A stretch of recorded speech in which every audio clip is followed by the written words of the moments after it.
نحمده ونصلي على رسوله الكريم اما بعد فاعوذ بالله السميع العليم من الشيطان الرجيم بسم اللہ الرحمن الرحیم۔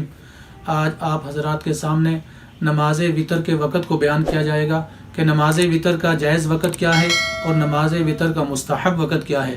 نماز وتر کا جائز وقت نماز عشاء کے بعد ہے اور اس کا آخری وقت صبح صادق کے طلوع ہونے تک ہے۔ یہ نماز وتر کا جائز وقت ہے۔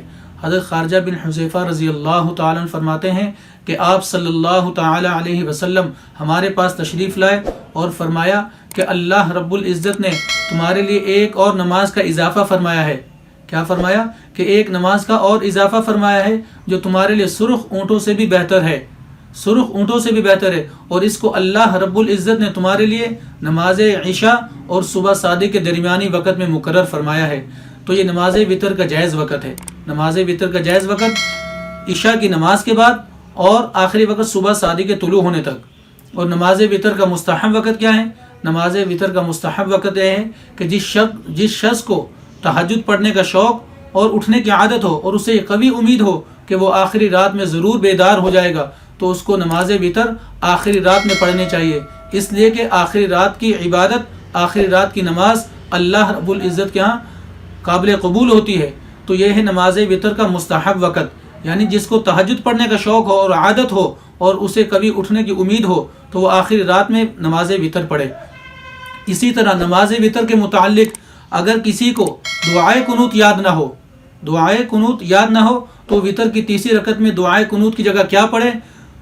جس کو دعائے قنوت یاد نہ ہو وہ جلدی کوشش کرے کہ اس کو یاد کرے، اور جب تک یاد نہ ہو تو 3 مرتبہ یہ دعا پڑھے، اللہم اغفر لی، اللہم اغفر لی، اللہم اغفر لی، 3 مرتبہ کہے، یا پھر یا ربی یا ربی یا ربی 3 مرتبہ یہ جملہ کہے، یا پھر 1 مرتبہ یہ دعا پڑھے، ربنا آتنا فی الدنیا حسنہ وفی الآخرۃ حسنۃ وقنا عذاب النار۔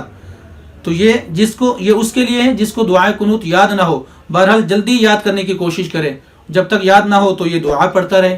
اور اسی طرح اگر کوئی شخص دعائے قنوت پڑھے بغیر رکوع میں چلا جائے اور رکوع میں جانے کے بعد یاد آئے کہ میں نے دعائے قنوت پڑھی نہیں، تو اس کے لیے حکم یہ کہ وہ دوبارہ رکوع سے کھڑا نہ ہو۔ اس کے لیے حکم کیا ہے؟ رکوع سے دوبارہ کھڑا نہ ہو، بلکہ آخر میں سجدہ سہو کرے، اور سجدہ سہو کرنے سے نماز ہو جائے گی، دوبارہ پڑھنے کی ضرورت نہیں ہے۔ اور اگر کوئی شخص بھول کر پہلی رکعت میں یا دوسری رکعت میں دعائے قنوت پڑھ لے تو اس کا کوئی اعتبار نہیں ہے۔ تیسری رکعت میں دوبارہ دعائے قنوت پڑھے اور آخر میں سجدہ سہو کرے۔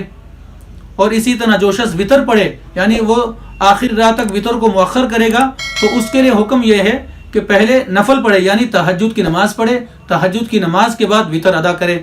اللہ رب العزت سے دعا ہے کہ اللہ پاک ہمیں ان مسائل کو اچھی طرح سے سمجھنے کی توفیق نصیب فرمائے۔